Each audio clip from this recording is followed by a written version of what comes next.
바빌론 부자들의 돈 버는 지혜. 2장 바빌론 최고의 부자. 늙은이의 지혜는 뱃사람이 길을 잃지 않게 도와주는 별과 같다네. 내 말을 잘 새겨 듣게. 그렇지 않으면 자네는 내가 말하는 진리를 깨닫지 못할 테고 밤새워 일한 보람이 없다고 생각할 테니까 말이야. 알가미씨는 나를 쏘아보며 단호한 목소리로 말했네. 부자가 되는 방법은 간단하네. 버는 돈보다 덜 쓰고 번 돈의 일부를 저축하게. 그러면 언젠가 부자가 되네. 그는 나를 뚫어지게 바라보았네. 하지만 더는 아무 말도 하지 않았지. 나는 답답해서 물었네. 그게 다예요? 그가 답했네. 그렇다네. 이것만으로 가난한 양치기였던 나는 부자가 되었지. 나는 다시 물었네. 제가 번 돈을 모두 저축하면 어떨까요? 그가 대답했네. 자넨 아직 멀었군. 자네가 입는 옷과 신발은 하늘에서 떨어지나? 또 밥도 먹어야 하지 않나? 돈을 쓰지 않고 바빌론에서 살 수 있나? 지난달 자네 월급은 어떻게 했나? 작년은 또 어떻고? 자네 바보인가? 다른 사람에게 돈을 지불하지 않고 세상을 살아갈 수는 없다네. 결국 자네는 다른 사람들을 위해 일하는 셈이지. 먹을 것, 입을 것을 주는 주인을 위해 일하는 노예처럼 말이야. 오늘부터 자네가 번 돈의 10%를 저축하면 10년 후에는 얼마를 모을 수 있을까? 나는 숫자에 밝은 편이라 잠시 생각해보고 대답했네. 매달 10%를 저축하면 10년 후에는 1년치 월급을 모을 수 있겠네요. 절반만 맞았어. 자네가 모은 돈은 자네를 위해 일하는 노예와 같네. 부자가 되고 싶다면 자네가 모은 돈이 자네를 위해 일하도록 만들어야 하네. 부자가 되는 방법은 이것뿐일세. 이해가 되나? 그는 내 표정을 살피면서 말을 이었네. 내가 헛소리를 한다고 생각하는군. 자네가 내 말을 제대로 이해한다면 나는 자네에게 1000배로 갚은 셈이야. 다시 한번 말하겠네. 번 돈의 일부를 반드시 저축하게. 월급이 적더라도 반드시 10%를 저축해야 하네. 할 수만 있다면 더 많은 돈을 저축하면 좋네. 남에게 먼저 돈을 쓰지 말고 자신을 위해 먼저 돈을 쓰라는 뜻이네. 그리고 남은 돈에 맞춰 생활비를 써야 하네. 저축하고 남은 돈으로 무리해서 비싼 옷이나 신발을 사면 안 되네. 부는 나무와 같네. 작은 씨앗에서 시작하지. 자네가 저축한 첫 번째 동전이 부의 나무가 될 씨앗이네. 씨앗을 빨리 심을수록 부의 나무는 더 빨리 자라나지. 자네가 꾸준히 저축하며 물을 주고 정성을 들일수록 나무는 더 빨리, 더 크게 자란다네. 부의 나무가 만들어준 그늘에서 행복한 인생을 즐기며 쉬고 싶지 않나? 이렇게 말하고 그는 점토판을 들고 돌아갔네. 나는 그의 말을 곱씹으며 곰곰이 생각해봤네. 꽤 그럴듯해 보였네. 속는 셈 치고 한번 해보기로 했지. 나는 월급을 받을 때마다 10%를 따로 저축했네. 이상하게 들리겠지만 그 돈이 없어도 전보다 쪼들리지는 않았네. 생활에도 별 문제가 없었지. 물론 저축한 돈이 점점 모이자 쓰고 싶은 생각도 들었네. 외국에서 들어온 신기하고 진귀한 물건들이 자꾸 나를 유혹했거든.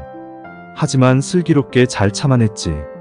1년이 지났을 때 알가미 씨가 나를 찾아와서 말했네. 자네, 지난 1년 동안 내가 말한 대로 번 돈의 10%를 저축했나? 나는 자랑스럽게 대답했지.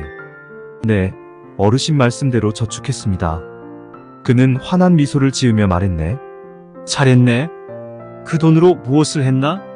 벽돌공인 아즈무르에게 줬습니다. 페니키아로 여행을 간다고 하길래 진귀한 보석을 사오라고 했어요. 돌아오면 보석을 비싸게 팔아 이익을 나누기로 했죠. 알가미 씨는 버럭 화를 내면서 말했네. 꼭 당해봐야 깨닫는 건가? 벽돌공이 보석에 대한 지식이 얼마나 있을까? 빵장수에게 가서 점을 치는 것과 뭐가 다른가? 생각이 있는 사람이라면 당연히 점성술사를 찾아갈 것이네. 1년 동안 자네가 모은 돈은 모두 허사가 됐네. 부의 나무를 뿌리째 뽑아버린 셈이지. 실망하지 말고 다시 나무를 심고 새로 시작하게. 다음부터 보석에 관해 조언을 얻으려면 보석상을 찾아가게. 양에 대해 알고 싶으면 양치기를 찾아가야 하네. 조언은 누구나 할 수 있네. 하지만 가치가 있는 조언만 잘 골라서 듣게. 저축이 뭔지 모르는 사람에게 저축에 대한 조언을 구하지 말게. 그런 사람의 말을 들으면 자네가 애써 모은 돈을 모두 탕진하게 될 걸세. 그는 이렇게 말하고 가버렸네. 그리고 실제로 그가 말한 대로 됐네. 아즈무르는 페니키아의 사기꾼에게 속아 싸구려 유리 조각을 잔뜩 가지고 왔네. 나는 실망하지 않고 다시 돈을 모으기 시작했지. 습관이 되어 그리 어렵지 않았네. 그렇게 1년이 지난 어느 날 알가미 씨가 나를 찾아와서 이렇게 말했네. 그동안 잘 지냈나? 얼마나 많은 발전이 있었는지 궁금해서 왔네. 다시 착실하게 돈을 모았습니다. 그리고 그 돈은 방패를 만드는 아가르에게 빌려주었습니다. 넉 달마다 이자를 받고 있습니다. 잘했네. 이자로 받은 돈으로 뭘 하나? 꿀을 사고 고급 포도주와 맛있는 빵을 즐기고 있습니다. 화려하고 멋진 옷도 한 벌 샀지요. 언젠가는 제가 탈 당나귀도 살 겁니다. 알가미 씨는 내 말을 듣고 웃음을 터뜨렸네. 자네는 구의 나무에서 자란 열매를 모조리 먹어치우고 있구먼. 그 열매가 자네를 더 빨리 부자로 만들어 줄 수 있다는 생각은 안 하나?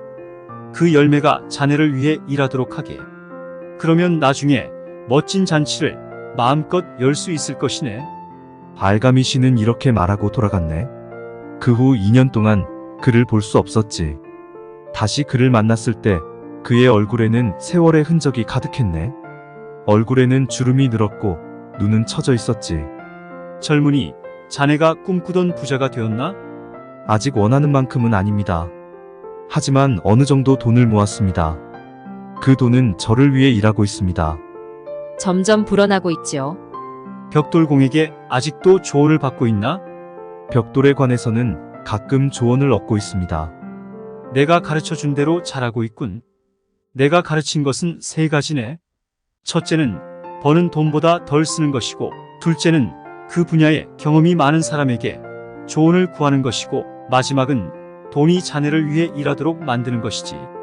자네는 돈을 어떻게 벌고 모으고 불리는지 모두 깨우쳤네. 이제 자네에게 안심하고 일을 맡길 수 있겠어. 나도 늙었네. 그런데 내 아들들은 돈을 쓰는 것만 생각하고 버는 것에는 관심이 없어. 혼자서 많은 재산을 관리하기가 버겁다네. 자네가 나를 도와줬으면 좋겠어. 자네가 네 풀이에 내 땅을 관리해 준다면 자네를 내 동업자로 삼고 내 재산 일부를 자네에게 주겠네. 그리하여 나는 필경사를 그만두고 니푸르로 가서 그의 재산을 관리했지. 그의 재산은 정말 엄청났네.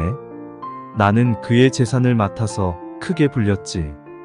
나는 야망이 있었고 재산을 관리하는 3가지 법칙을 깨달았기 때문이네. 나는 그렇게 부자가 되었고 알가미 씨가 죽었을 때 그의 유언대로 그의 재산 일부도 물려받았지. 아카드가 이야기를 마치자 한 친구가 말했다. 자네는 운이 좋았네.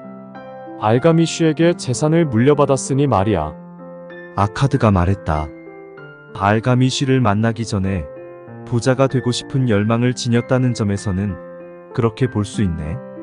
하지만 나는 4년 동안 수입의 10%를 착실하게 저축하면서 내 의지를 보여주지 않았나? 이게 과연 운일까? 어부가 오랫동안 물고기의 습성을 연구하여 물고기가 많은 곳을 알아내고 물고기를 가득 잡아온다면 그것도 그저 운이라고 할 수 있나? 기회는 오만한 여신과 같네. 기회는 준비되지 않은 사람에게 찾아오지 않는 법이야.